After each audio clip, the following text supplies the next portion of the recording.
De hoje é o capítulo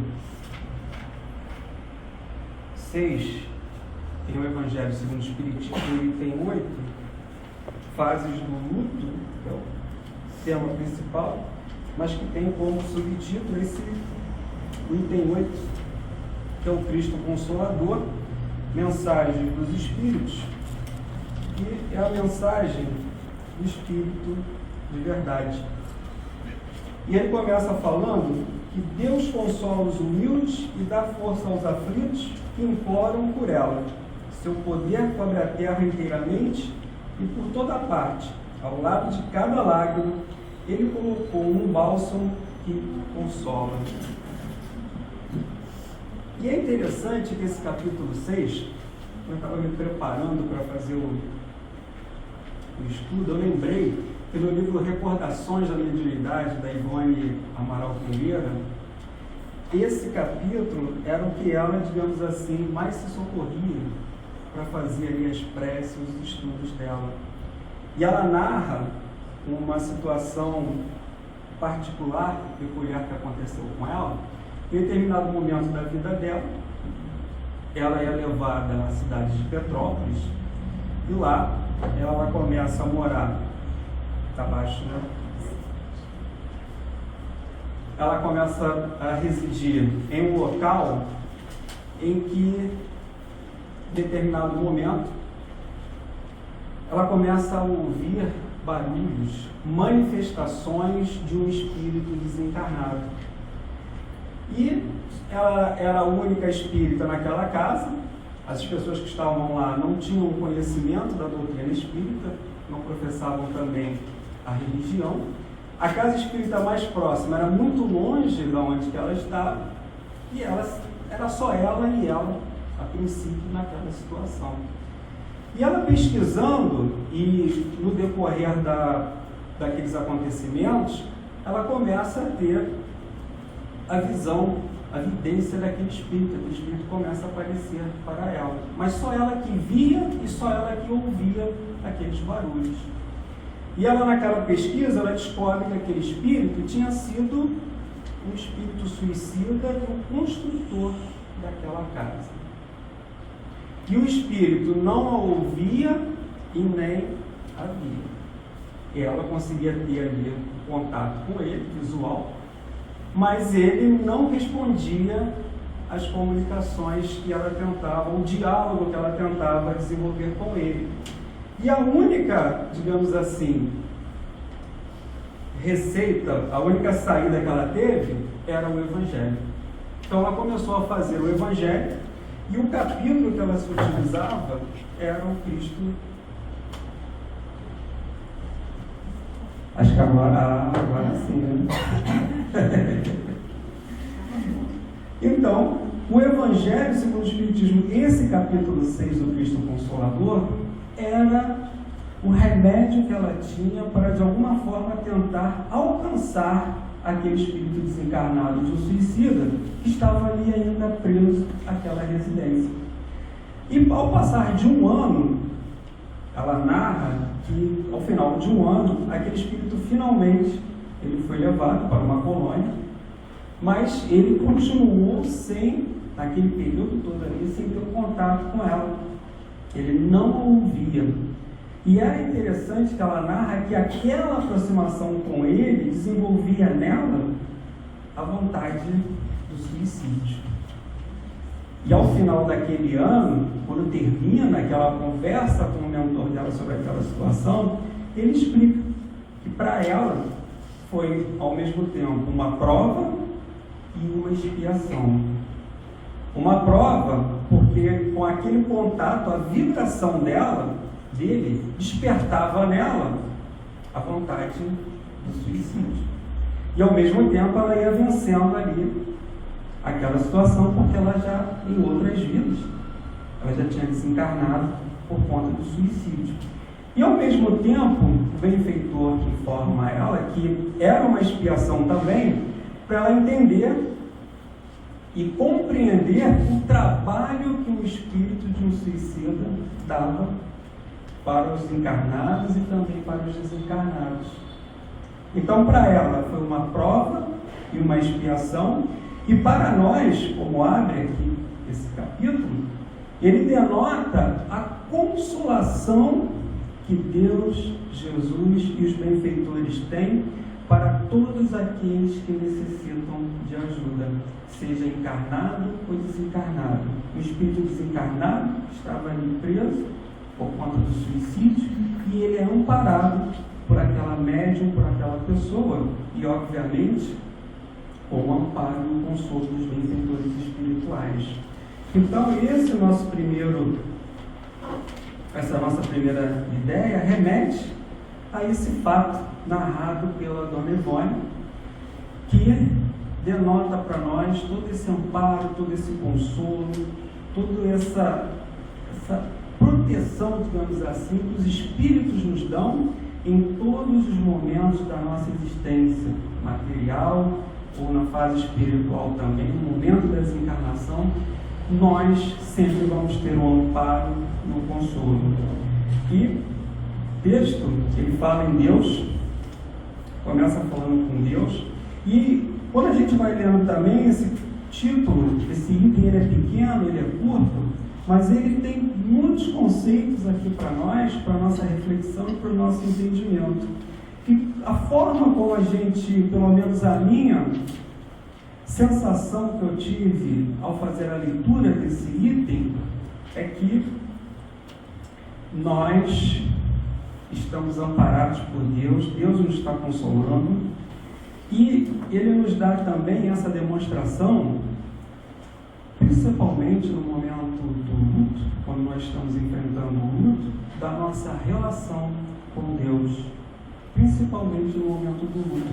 Qual a nossa relação com Deus diante da dificuldade? Mesmo para nós espíritas, ou principalmente para aqueles não espíritas, como fica a nossa certeza em Deus, a nossa fé em Deus, diante de uma dificuldade, diante de uma experiência difícil, diante de um momento de uma desencarnação de um ente querido? Como se dá essa nossa relação? Essa relação em que a gente confia e tem esse devotamento, essa abnegação, esse consolo, esse amparo, a gente acredita firmemente que Deus nos está amparando, nos consolando naquele momento?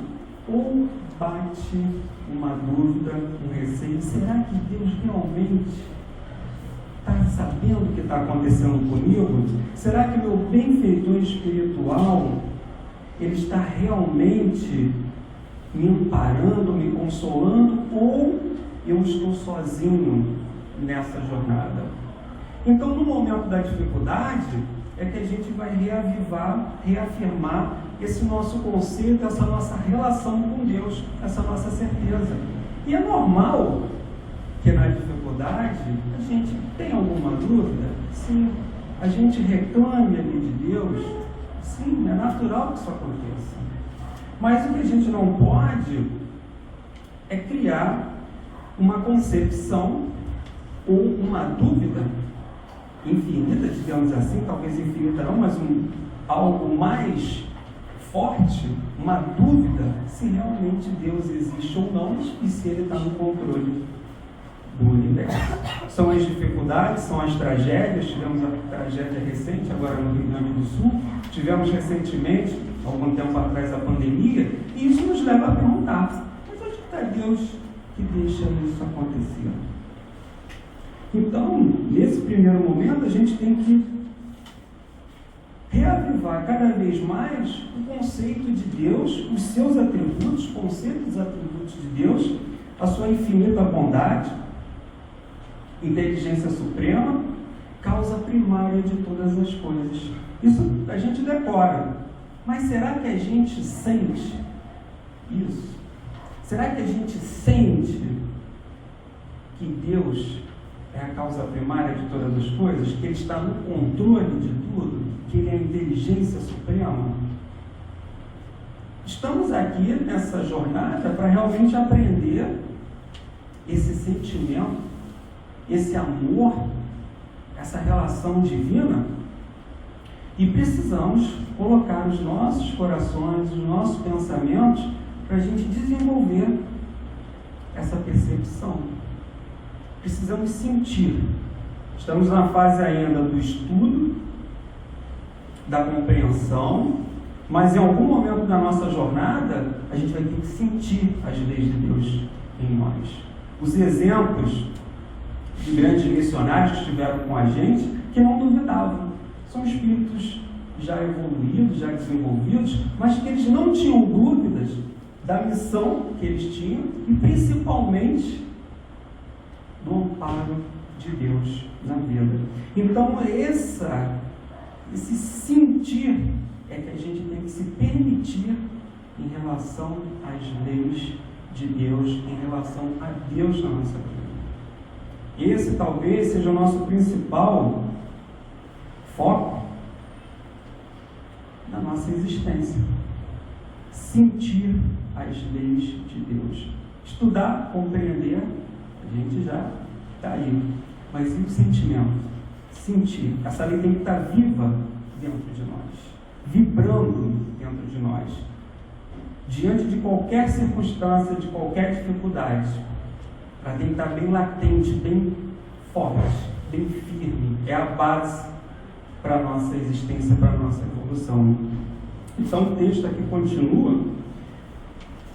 O Espírito da Verdade, o levantamento e a abnegação são uma prece contínua e encerram um ensinamento profundo.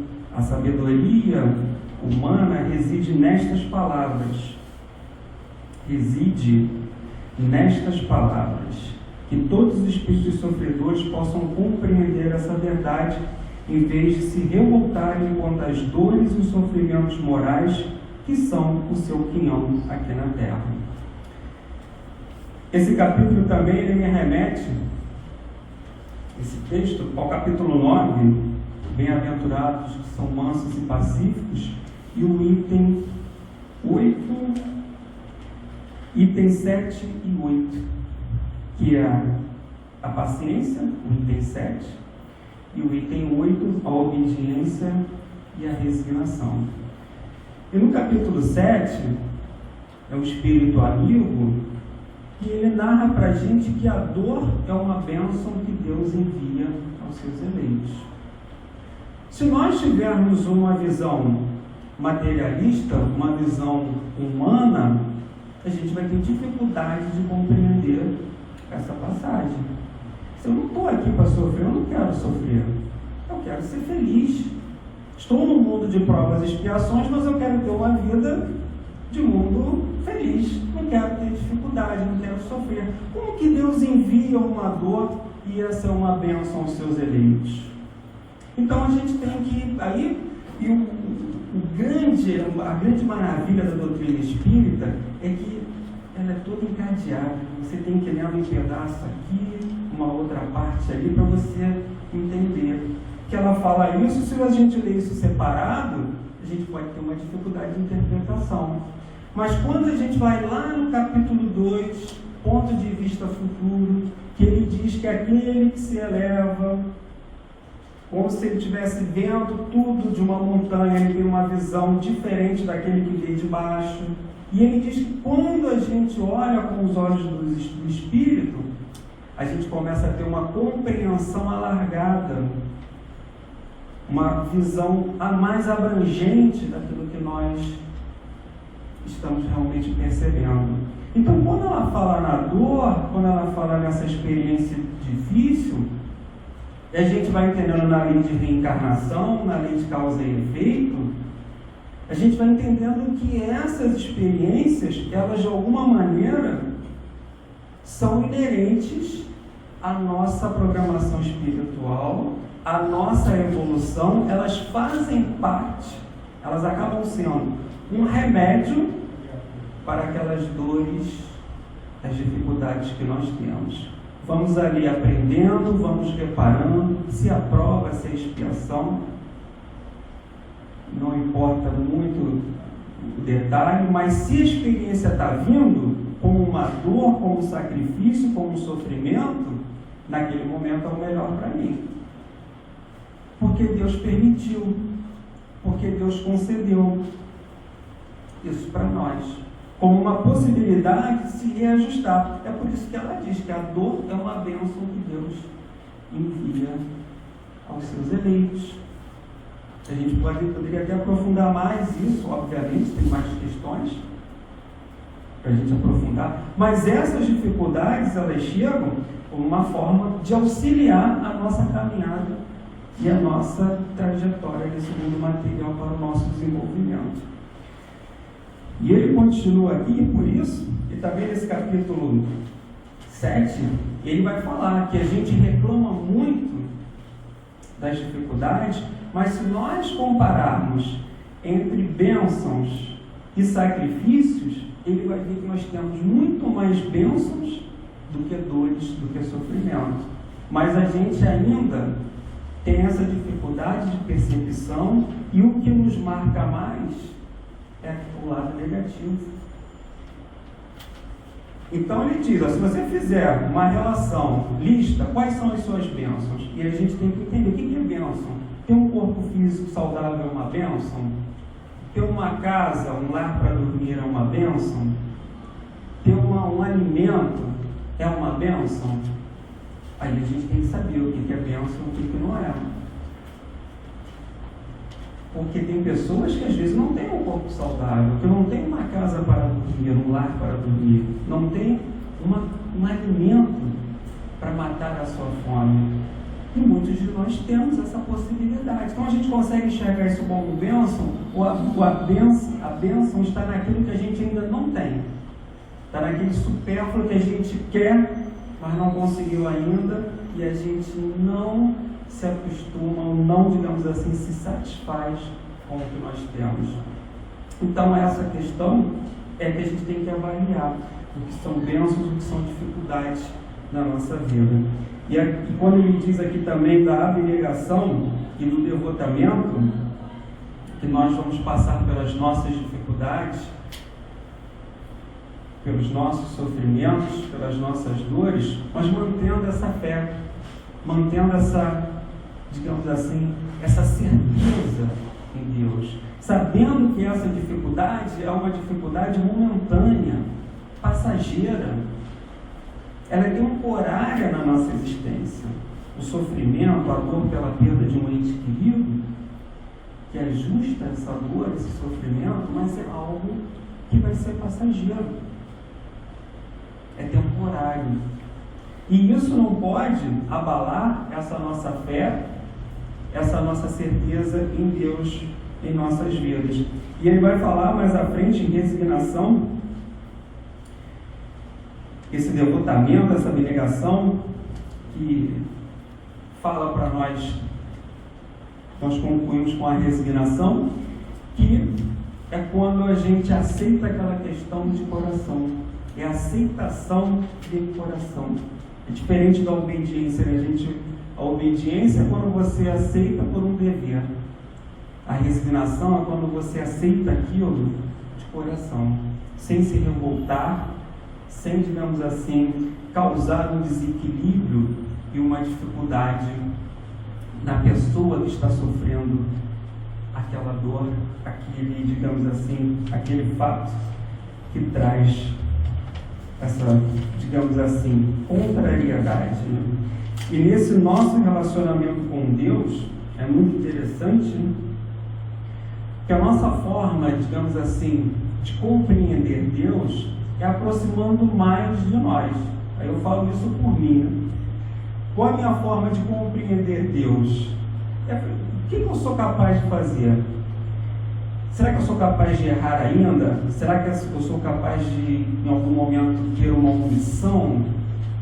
Então eu aproximo a minha visão de Deus de acordo mais ou menos com a visão que nós temos dos homens. Quando a gente acha que Deus erra conosco, isso é uma comparação que a gente faz com um homem. Um homem pode errar. O homem, quando ele comete um delito, um crime, ou foi por imperícia, negligência, ou negligência ou imprudência. E muitas vezes a gente acha que Deus também comete esses desatinos conosco. Ou ele foi impelido, E o que é a imperícia? Eu separei aqui para a gente. A imperícia, por fim, é a falta de observância das normas por ausência de conhecimentos técnicos necessários para a conduta praticada. É como se a gente achasse que Deus, muitas vezes, Deus me deu uma prova maior do que aquela que eu tinha condições de completar. Então a gente está achando que Deus, ele não sabia o que ele estava fazendo. Deus me deu uma prova mais pesada do que eu tinha condições de aguentar e de suportar. Ou nós falamos que Deus nos deu uma coisa que nós não merecíamos passar nessa nossa relação, digamos assim, de contrariedade. Ou que Deus foi omisso, porque viu que nós passaríamos por determinada situação de perigo, de risco, ou de dor, ou de sofrimento, e Ele não impediu que isso acontecesse. Então, essa nossa relação, essa nossa, digamos assim, percepção de Deus, muitas vezes, é uma visão de um Deus humano, de um Deus que ainda comete os erros que nós podemos cometer. E a gente cria um esquecimento dos seus atributos, dessa inteligência suprema, e comparamos Deus com a possibilidade que nós temos de errar, de cometer enganos e equívocos em relação aos fatos do nosso dia a dia. Aqui o texto continua: usai, pois, como divisa estas palavras, devotamento e abnegação, e sereis fortes, porque elas resumem todos os deveres que a caridade e a humildade nos impõem. O sentimento do dever cumprido nos proporciona a tranquilidade de espírito e a resignação, que é aquilo que a gente falou anteriormente, nessa possibilidade, essa aceitação de coração dos fatos do dia a dia. E quando ele fala aqui essa consciência, o sentimento de dever cumprido, isso nos remete também à questão 922 em O Livro dos Espíritos. Kardec pergunta aos benfeitores espirituais, na questão 922, ele começa com uma afirmação: a felicidade terrestre é relativa à posição de cada um. O que basta para a felicidade de um constitui a infelicidade do outro. E aí ele pergunta: há, entretanto, uma medida de felicidade comum a todos os homens? E os benfeitores respondem: com relação à vida material, é a posse do necessário. Com relação à vida moral, a consciência tranquila e a fé no futuro. E essa consciência tranquila é a consciência do dever cumprido, é a consciência de que nós cumprimos as nossas obrigações, que nós, digamos assim, respeitamos as leis de Deus e as leis dos homens. E ele diz que é possível a gente viver um senso comum de felicidade, desde que a gente tenha, respeite essas questões. A posse do necessário, que a gente sabe o que eu preciso para realmente viver, o que eu preciso para ser feliz, o que é supérfluo e o que é necessário para mim. Roupas, carros, joias, bens materiais, o que realmente é necessário. Sem aquilo eu não consigo viver. Então é isso que a gente vai digamos assim, catalogar como necessário. Sem isso eu posso sobreviver? Se você pode, é supérfluo. Posso sobreviver sem isso? Então ele acaba sendo supérfluo para nós. E ele avança mais um pouquinho quando ele fala da consciência tranquila, que é justamente a gente guardar o respeito aos direitos das pessoas, o respeito ao direito do nosso semelhante, e a gente saber até onde vai o nosso direito, até onde eu não, digamos assim, avanço no direito daquele meu semelhante, daquele meu próximo. Então, até onde vai esse meu compromisso com esse respeito a esse meu próximo, a esse meu semelhante. Como a gente tem dificuldade hoje de conviver na sociedade, nós vemos alguns exemplos: estacionamento, disputa, fila, as pessoas não guardando esse respeito com o direito alheio. É aquele egoísmo que ainda impera em nós e que ainda dificulta que a gente respeite o direito do nosso semelhante. Coisas simples, respeito com a natureza, guardar esse respeito com a natureza, de não poluir, de não, digamos assim, contaminar a natureza. Então, tudo isso são detalhes que, se a gente, cada um de nós, quando fizermos a nossa parte, vai ter um mundo, aí já não vai ser uma mundo de provas e expiações, aí já vai ser um de regeneração, um mundo feliz. Mas aqui ainda o egoísmo, infelizmente, está, digamos assim, predominante na nossa sociedade. Mas a partir do momento que a gente...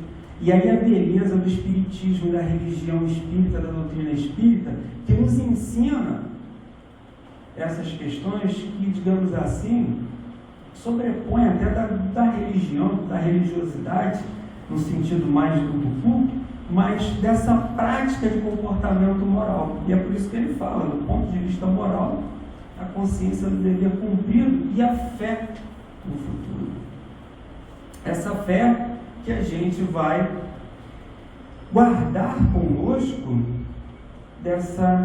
desse reino de Deus que é prometido, mas que está dentro de nós, desse reino de felicidade, de paz, de amor, que diante da dificuldade que nós estamos inseridos, a gente sabe que nesse mundo material, o mundo são questões momentâneas, são questões passageiras. E quando a gente fala dessa fé no futuro, e aí trazendo um pouco para a questão do luto, e a gente guarda esses 10 minutos finais para falar da fase da vivência do luto, porque o luto realmente ele é uma questão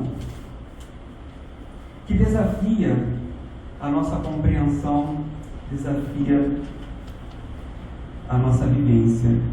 É lícito a gente sofrer, é lícito a gente chorar diante da perda de um ente querido, é lícito que a gente sinta aquela saudade, mas a partir do momento que a nossa vivência, que as nossas experiências, que o nosso contato, que essa fé no futuro, ela vai se predominar em nós, cada vez mais essa dor, essa saudade, ela vai ser, digamos assim, diminuída. Eu lembro de uma passagem de um senhor que trabalhou numa equipe econômica, salvo engano, do governo do Fernando Henrique Cardoso, e ele era alcoólatra. Ele bebia, tinha um filho, ele já era separado da mulher, e uma vez o filho falou assim para ele, encontrou ele embriagado, e avisou a ele: se eu te encontrar embriagado mais uma vez, eu vou cometer o suicídio. E ele não levou aquilo, não acreditou muito naquela afirmação. Um belo dia o filho chega na casa e encontra ele embriagado. Era um apartamento, o filho se joga e comete suicídio. Ele disse que daquele dia em diante, ele nunca mais colocou uma gota de álcool, ingeriu mais álcool na sua vida. Mas ele disse: eu não tenho religião, eu não tenho nenhum tipo de crença religiosa, mas eu tenho a certeza que eu vou reencontrar o meu filho. E ele diz: eu transformei a dor da saudade pela alegre expectativa do reencontro com ele. Então, na cabeça dele, no pensamento dele, ele não sofria mais. Era o que ele passava para a gente na entrevista, que ele não sofria, porque ele transformou aquela dor da saudade, e ele dizia com essas palavras: pela alegre expectativa do reencontro. Então, ainda que ele não tivesse nenhuma religião, pelo menos como ele afirma, ele já tinha um conceito ali de mortalidade da alma, porque ele sabia que ia reencontrar o filho em algum momento. Então ele nutria aquela expectativa pelo reencontro. Eu lembro também, quando foi da desencarnação dos meus pais, cada um em um momento, digamos assim, diferente, ambos já com a idade bem avançada, já bem idosos, um com 90, outro com 92. E é interessante que, por mais que a gente tenha esse conhecimento da doutrina, a gente vai sentir, a gente vai chorar, a gente vai sofrer pela ausência deles. Porque nós temos a necessidade do abraço, do contato físico. Eu sei que eu posso reencontrar, eu sei, mas enquanto eu não reencontro, como é que fica o toque, o tato, o abraço? Aqui na nossa mente a gente sabe, eu vou reencontrar, mas e aqui no coração, como é que fica essa saudade? Como é que fica essa vontade de reencontro? Vamos transformar nessa alegre expectativa por esse reencontro, mas enquanto ele não vem, como é que nós vamos trabalhar isso em nós? Essa dor por essa perda de um ente querido. E a gente tem que trabalhar no sentido de guardar as lembranças boas, obviamente, guardar os bons pensamentos em relação àquele ente que se foi, e não deixar que com essa dor transforme um desequilíbrio da nossa parte,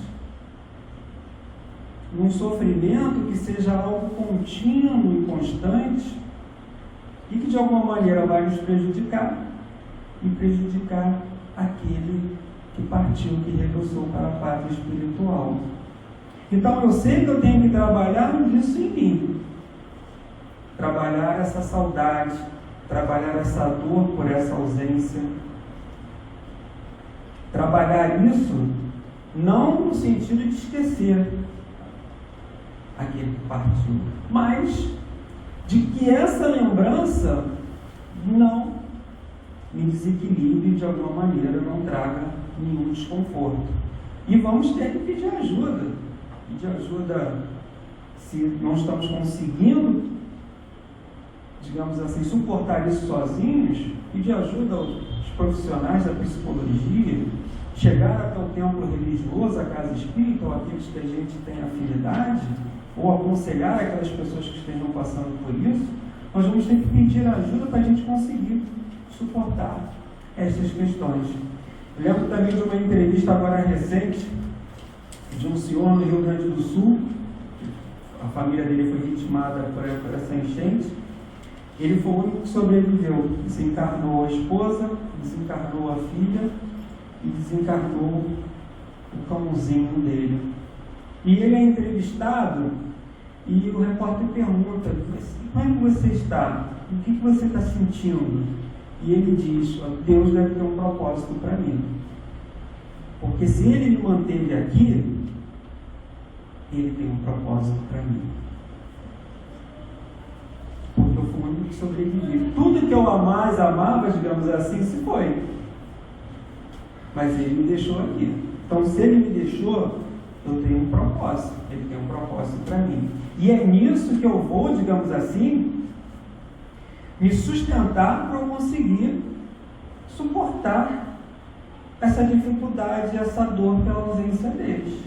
É entender esse propósito que Deus tem na minha vida para ele, digamos assim, ele, o sobrevivente, conseguir permanecer com a fé e com a esperança. Então esses são exemplos, digamos assim, que na dor, que na dificuldade, essas pessoas que perderam esses entes queridos conseguiram manter ali a sua fé, a sua esperança. conseguiram, de alguma forma, se manter vivos. Não só vivos no corpo físico, mas vivos nos seus pensamentos, nas suas emoções, na sua esperança. Quando ele diz, Deus tem um propósito para mim. Ele está, de alguma forma, se agarrando a alguma coisa para ele não entrar em desespero,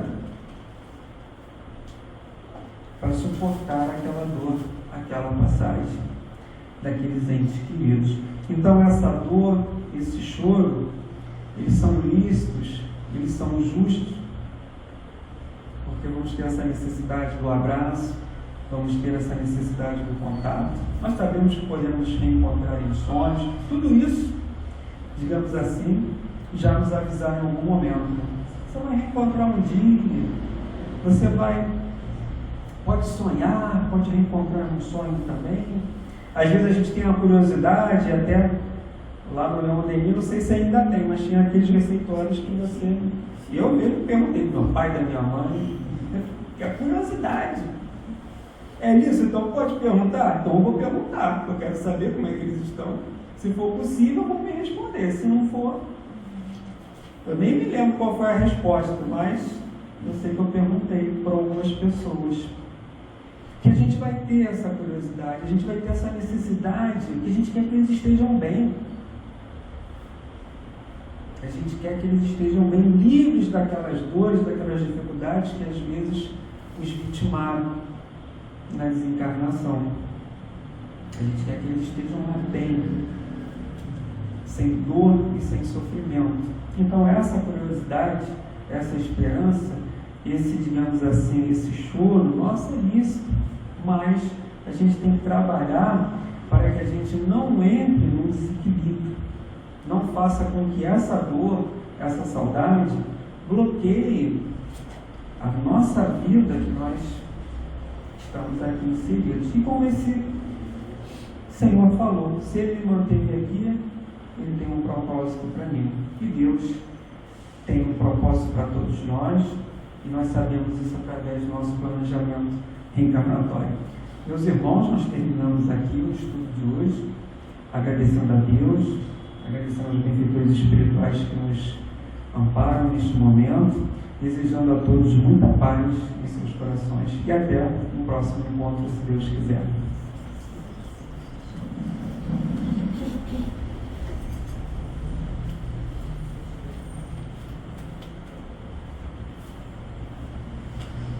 Obrigada, André, pelo seu estudo, pela sua dedicação e dividir conosco, né, seu comprometimento aí com a doutrina com Cristo.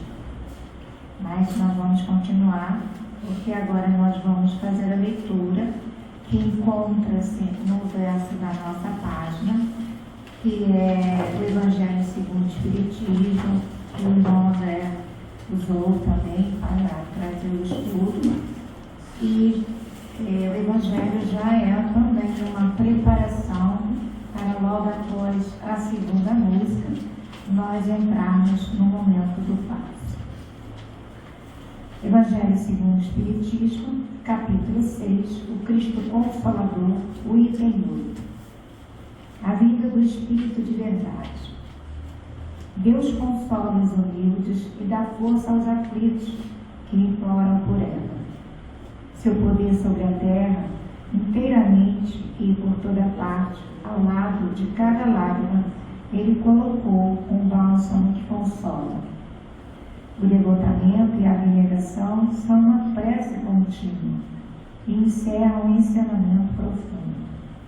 A sabedoria humana reside nessas duas palavras, que todos os espíritos sofredores possam compreender essa verdade.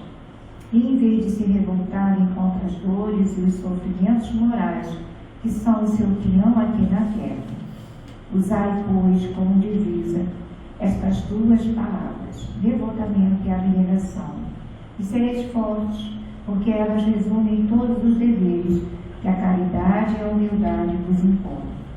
O sentimento do dever cumprido vos proporciona a tranquilidade de espírito e a resignação. O coração trabalha melhor e a alma se acalma, e o corpo não sofre mais desfalecimentos, visto que, quanto mais o espírito é profundamente atingido, mais o corpo sofre. O Espírito de Verdade, Abre, 1862.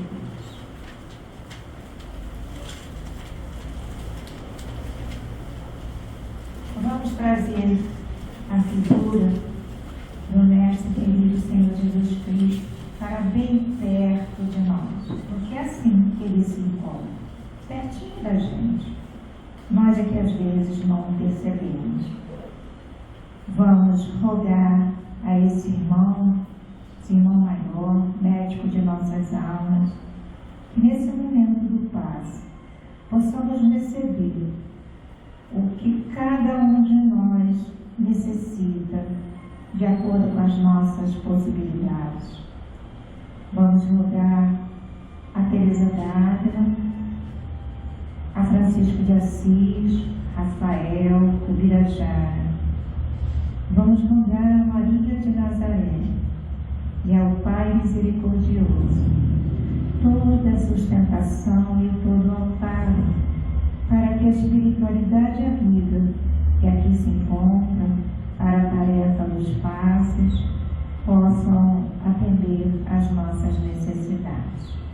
E assim, em teu nome, Senhor Jesus Cristo, em nome de toda a espiritualidade amiga, em nome de Maria de Nazaré, mas acima de tudo, em nome de Deus, que já estamos buscando a compreensão, que é um Deus de bondade, de misericórdia, pedimos sustentação, amparo, permissão para esse preparo para o momento do passe. Graças a Deus.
espaço, te entrego todo o cansaço. Quero acordar com tua paz ao me aquecer. Cura, Senhor, onde dói. Cura, Senhor, vem aqui. Cura, Senhor, onde eu não posso ir. Cura, Senhor, onde dói. Cura, Senhor, vem aqui. Cura, Senhor, onde eu não posso ir.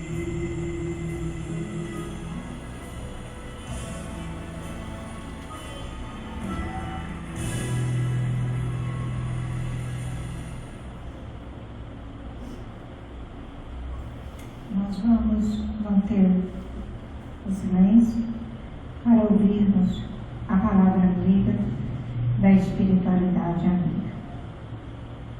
Irmãos, cada dor traz um recado.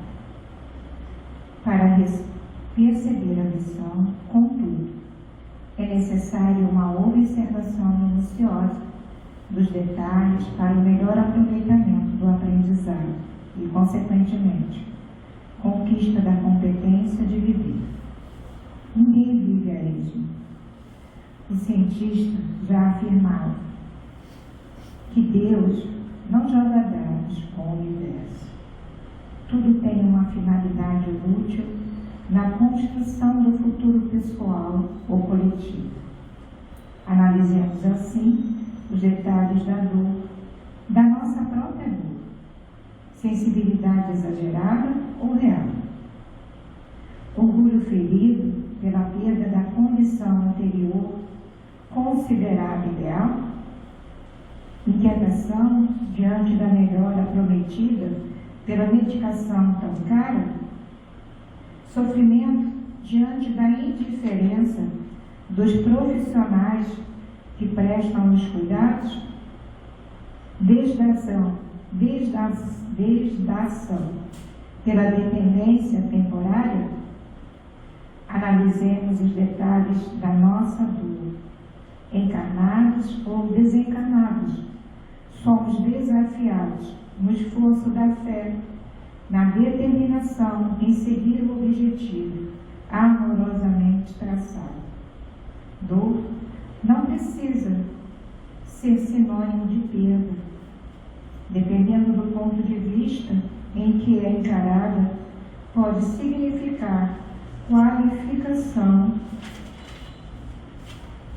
e leveza pelo desapego da ideia e comportamentos inúteis. Viver deveria ser sempre um ato de gratidão pelo poder maior, que ainda não conseguimos definir, que é Deus.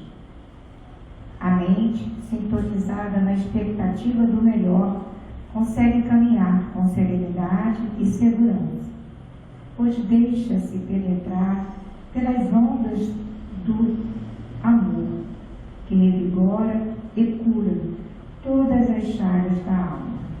Imortalidade sempre. Amor em todos os recantos do espírito é o remédio, mesmo quando tudo faltar. Paz sempre. O irmão Rafael.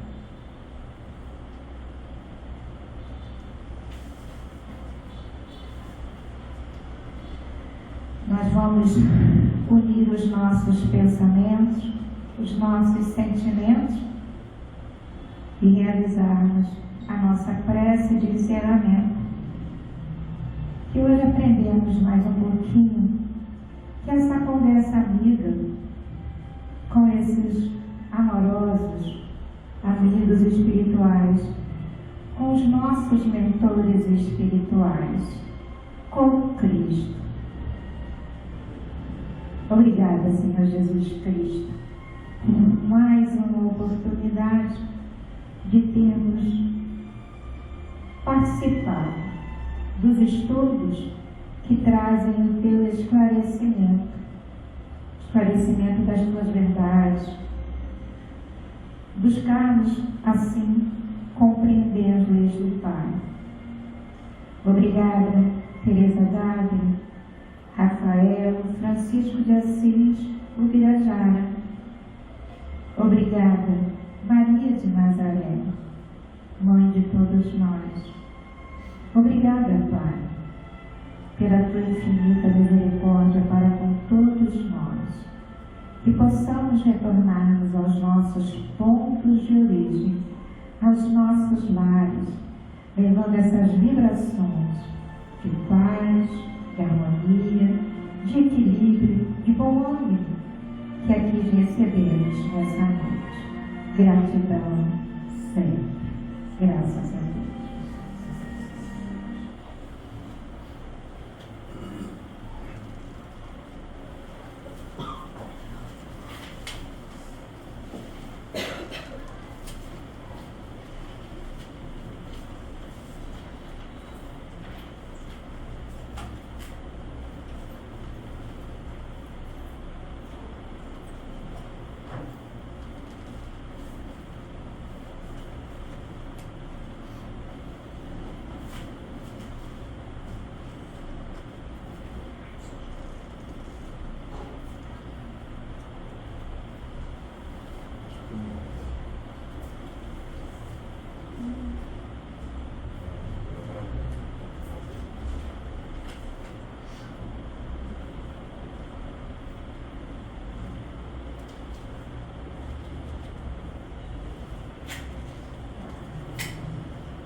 Boa noite, meus queridos.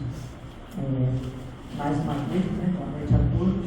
E aí vamos aos nossos avisos, né? Quem já sabe, é bom que depois repassa para os amigos. Então, porque esse mês, mês de junho, vamos começar de trás para frente para já convidá-los para a nossa primeiramente, no dia 23 de junho, para comparecer aí, quem quiser e puder, para a festa junina do SESC Madureira. E aí o Teresa Dávila vai estar com uma barraquinha dos doces. Essa barraquinha já é famosa porque todo ano a gente põe essa barraquinha dos doces, né? Eles gostam muito, nos convidam todos os anos por isso.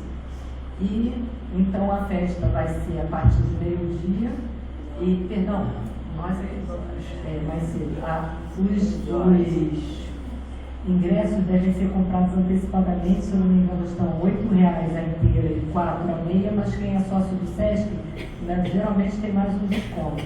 A festa começa às 3 da tarde, geralmente domingo ela termina mais cedo, deve terminar por volta das 9. Isso.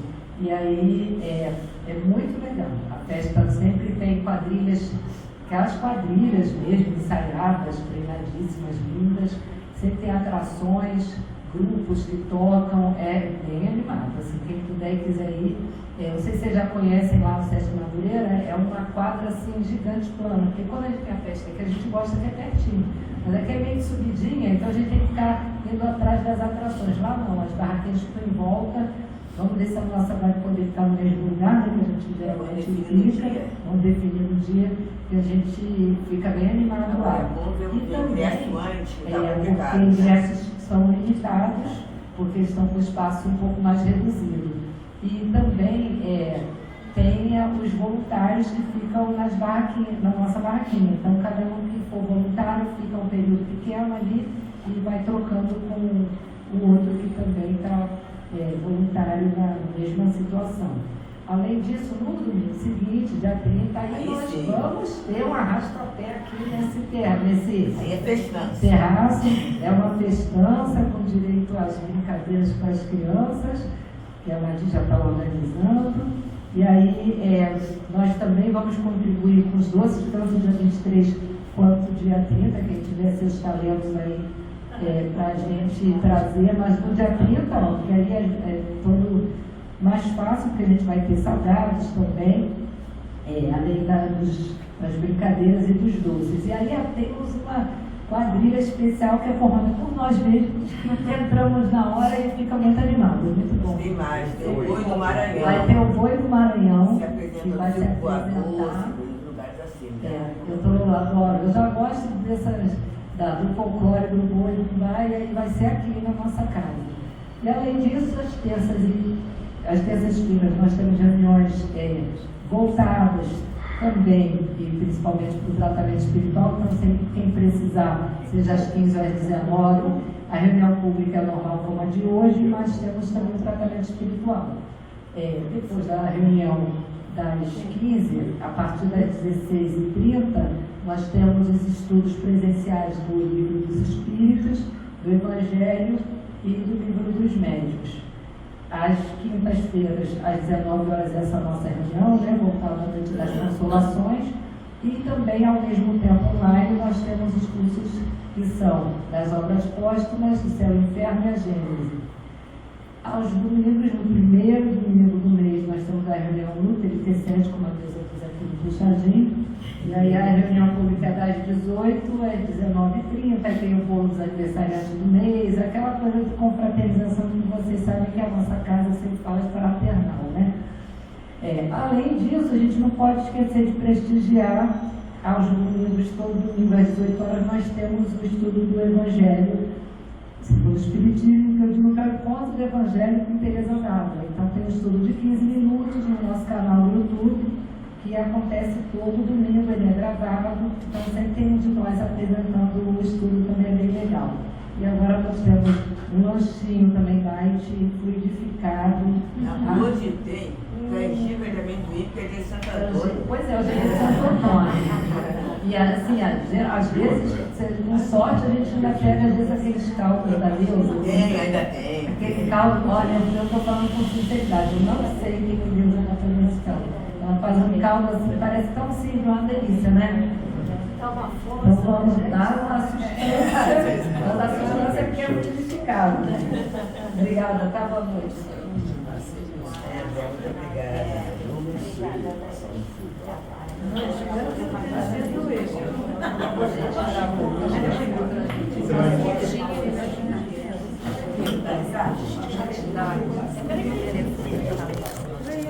Obrigada.